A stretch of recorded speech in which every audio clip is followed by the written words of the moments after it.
Bonsoir, et voilà, c'est enfin la rentrée. Lundi 18h, comme chaque semaine, c'est bonne ou mauvaise scène. Et ce soir, nous allons nous attarder à une des séquences de Vivre et laisser mourir.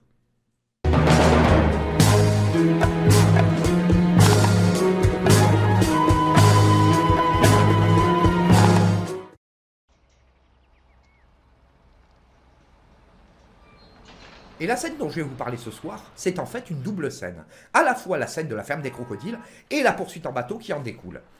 Alors autant dire tout de suite, honnêtement, l'ensemble, ça dure 20 minutes dans le film. C'est extrêmement long. Et c'est justement un des défauts de cette séquence. Pour la première partie, la ferme des crocodiles et l'évasion de Bond, honnêtement, c'est quasiment du tout bon. Les lignes de dialogue de John Mankiewicz, la photographie, la réalisation, et surtout la musique de George Martin, qui est en fait une suite musicale. D'un côté, un morceau qui s'appelle Trespassers Will Be Eaten, et de l'autre, un morceau qui s'appelle Boat Chase. And pull his teeth out.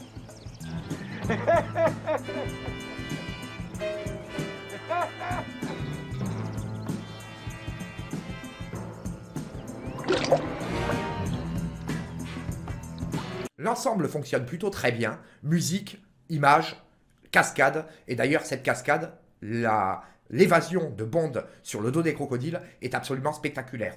Ross Kananga a, pour le coup, réalisé une prouesse absolument phénoménale. Vous connaissez le making-of, elle a été exécutée à 5 reprises jusqu'à temps qu'elle soit réussie. C'est vraiment une très très bonne séquence. Honnêtement, on retrouve le Bond qui synthétisait un petit peu celui de Ian Fleming et celui de Sean Connery. C'est-à-dire un Bond qui n'a pas besoin de ses gadgets pour s'évader et se sortir d'une situation un peu délicate. Il utilise simplement ses performances physiques et tout simplement son intelligence. Et ça, c'est plutôt bienvenu. La séquence, honnêtement, comme je l'ai dit, c'est du tout bon.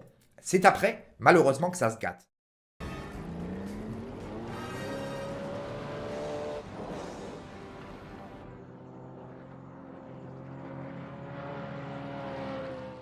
La poursuite en bateau, honnêtement, c'est à certains moments assez bien filmé. Il y a quelques prises de vue en hélicoptère qui sont quand même assez bien faites.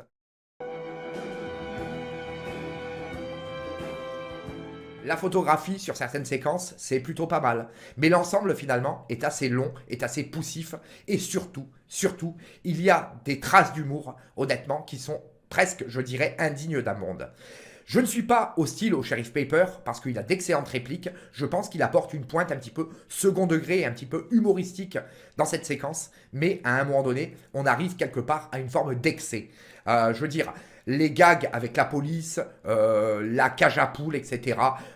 Les bateaux qui s'encastrent dans les voitures de police. Non, bon, ça va bien pendant 1-2 minutes, mais quand c'est presque à répétition pendant toute la séquence, ça devient vite lassant. En plus, bon, les gueuleries du Sheriff Pepper, là aussi, c'est quand même quelque chose qui a tendance un petit peu à m'agacer. Mais au-delà de ça, la séquence en bateau, elle est marquée aussi par une cascade qui est restée longtemps inscrite au livre Guinness des records. Et ça mérite quand même d'être souligné. La cascade, comme vous le savez, a été réalisée par Jerry Como.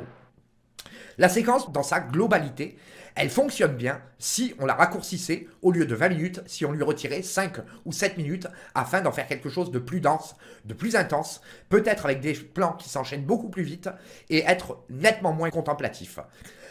Heureusement que la musique est là pour accompagner, heureusement qu'il y a quelques très bonnes lignes de dialogue, mais globalement le résultat n'est vraiment pas à la hauteur de ce qu'on peut attendre légitimement dans un Bond. Alors, pour synthétiser, la première partie, la séquence de la ferme, l'évasion de Bond sur le dos des crocodiles, honnêtement, c'est vraiment très bon. La première partie de la poursuite avec les hors-bords, c'est plutôt pas mal et ça se gâte franchement à partir de la succession de gags pas forcément de bon goût, la traversée du mariage, la collision sous le pont, le bateau qui s'encastre dans la voiture du Sheriff Pepper, puis la poursuite de la police vis-à-vis des hors-bords, l'arrivée de Billy Bob et de son bateau. Honnêtement, tout ça, on arrive quelque part à une forme de saturation. Heureusement que la fin de la séquence est marquée, là encore, par une très très bonne séquence, avec la reprise, là encore, par George Martin, du thème principal de Vivre et laisser mourir, et de la façon dont Bond arrive à se débarrasser de Adam, un des hommes de Kananga. L'explosion du navire, la façon dont Bond, là encore, utilise son intelligence pour concocter une mixture qu'il envoie au visage de Adam pour s'en débarrasser. Honnêtement, là aussi, c'est bien fait. Je pense que quelque part, cette séquence aurait largement mérité d'être raccourcie. enlever tous ces traits d'humour, peut-être monter différemment, la rendre plus intense, la rendre plus vive, peut-être enchaîner davantage les plans subjectifs, peut-être des vues d'hélicoptère, peut-être des vues depuis le rivage, etc. Tout ça pour donner quelque part quelque chose de plus intense, de plus passionnant, etc.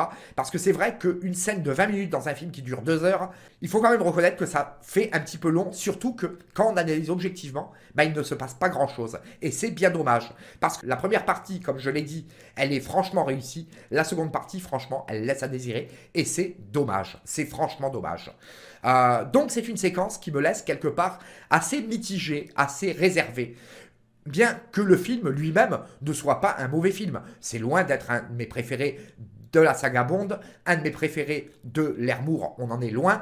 Mais cela dit, bon, c'est un film, là encore, comme je le dis souvent, qui se laisse encore regarder aujourd'hui sans déplaisir, même si on peut lui trouver beaucoup de défauts. Il est daté dans son époque, ne serait-ce que par les costumes, et gâché franchement, aussi bien par la réalisation de Guy Hamilton que par la photographie de Ted Moore.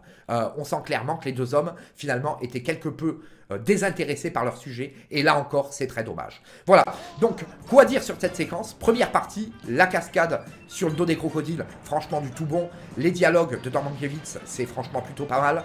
La poursuite en bateau, honnêtement, techniquement, par l'utilisation des bateaux avec les cascadeurs, honnêtement, c'est plutôt bien fait. Mais le problème, c'est que ça manque de rythme. Il y a trop d'humour potache, trop d'humour un petit peu lourd. Et franchement, ça gâche la séquence. Voilà, c'est ce que j'avais à dire ce soir sur la séquence de Vivre et laisser mourir. Et je vous retrouve très bientôt pour une nouvelle séquence, bonne ou mauvaise.